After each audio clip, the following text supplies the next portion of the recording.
Dear Narendra Modi, Shahrukh Khan, Salman Khan, Amir Khan and Anil Ambani. I am writing to you specifically because you are the most powerful and influential man in our country.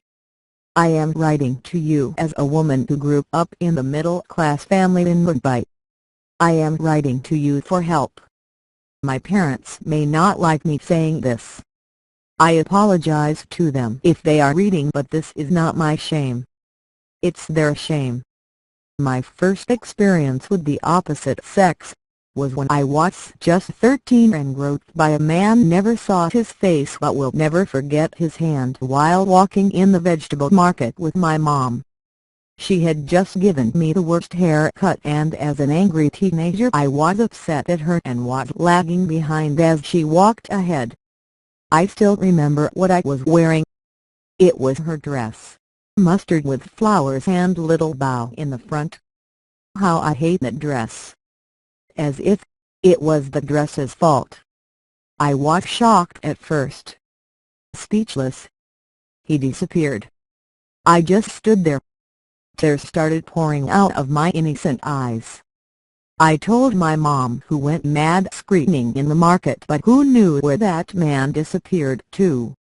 I still remember the dirty feeling I had and the number of times I showered in my grandmom's bathroom after. That feeling never went away. Since then it was non-stop. I would try to articulate this to my parents, and while my mom understood, my dad and uncles told me I was imagining it. Maybe they just couldn't deal with it. Can you? When I was 15, I started going by train and bus to St. Xavier's College. I was groped and touched, and from all angles, and this was just how I grew up.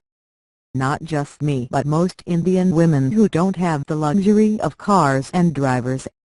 As a teenager I would dream of, and still sometimes dream, that I had a machine gun and could kill all the men who tried to grope me. A very disturbing dream for a kid, don't you think? I got my first assignment as a model in the FYJC, and I had to go to screen tests straight from college. So I had to dress nice. Didn't make it any easier. I specifically remember the time I went for an audition in a red bodysuit and a black long skirt with slits. It was hell. I never wore that again. As if it was the dress's fault. I developed ways to defend myself. I always carried a bag in front of me. My fist was always clenched. I always turned around every 20 seconds to check who was behind me, and a few times I slapped men who touched me. I got slapped back many times too. Sometimes saved by the public, most times not. My mom begged me not to pick fights with men who touched me. She was afraid of acid being thrown at me, or that somebody someday would hurt me badly. She is still afraid, and today she told me not to take an Uber to my meeting tomorrow. Hell yeah! An Uber. Make everyone take responsibility for this. My sister got into Sophia's college. We were all excited.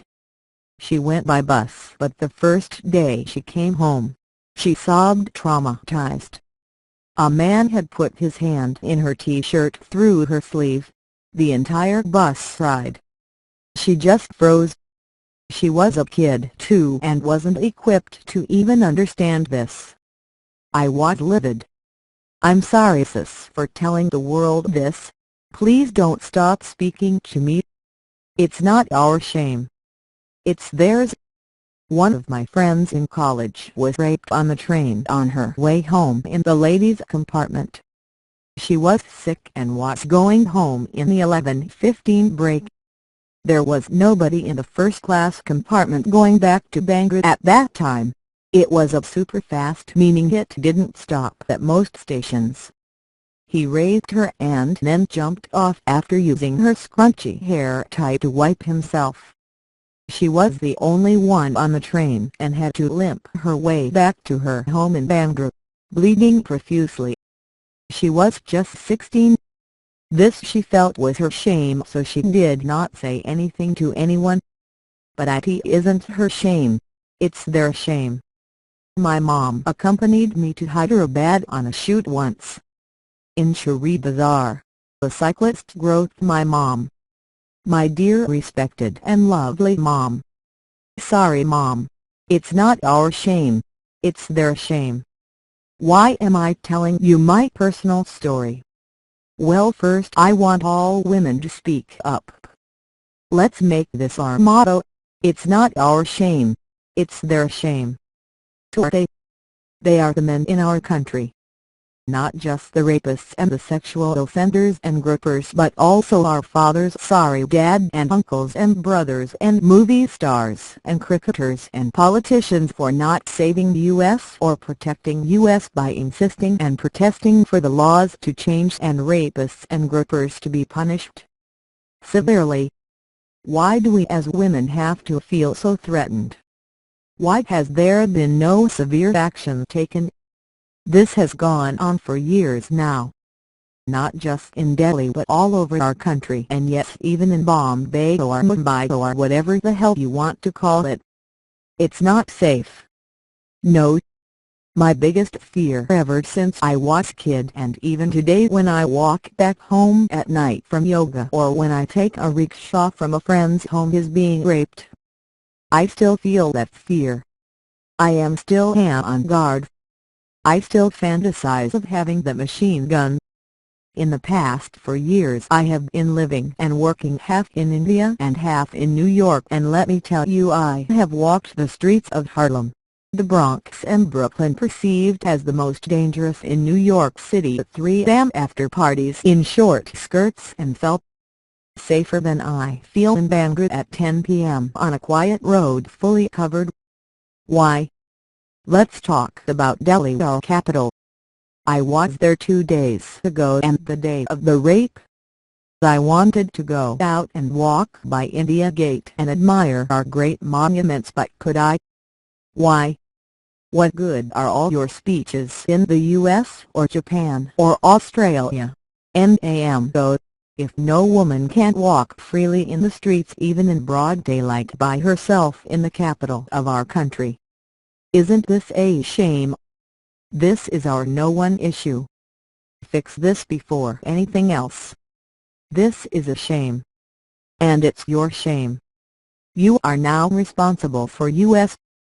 I beg all of you fine gentlemen that I have addressed to help change the law. You are powerful men.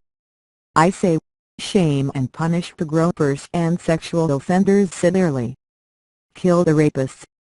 I won't ask for public castration, which is what I want and all the women want, because I know this is unrealistic and things move so damn slow in our fine nation. All I ask for is the DEADH penalty, please. Now. Quick. If that's too hard or will take too long, then at least life imprisonment. Put them away forever. Why was this man who had raped twice before out on bail, and then given a driver's license? Yes, and you were to make everyone responsible. I'm ready to do anything. I'm not a big enough celeb, but you, Sachin Tendulkar, Amitabh Bachchan, Salman Khan, Shahrukh Khan, Amir Khan, Anil Ambani, sirs, need to speak up as men. You are the men with the power to save U.S. Please demand the death sentence for the rapists. No bail. Just death. Superstars, I beg you, please take a stand. Use your superstardom and power and money and save the women of our country. Save U.S.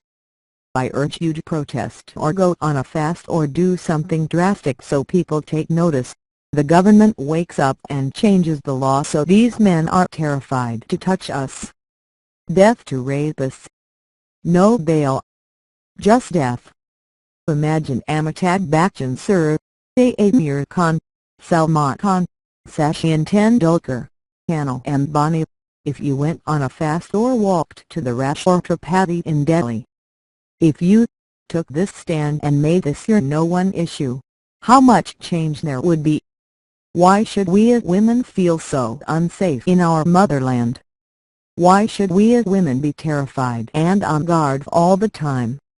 Why was this man out on bail after committed 2 rapes already?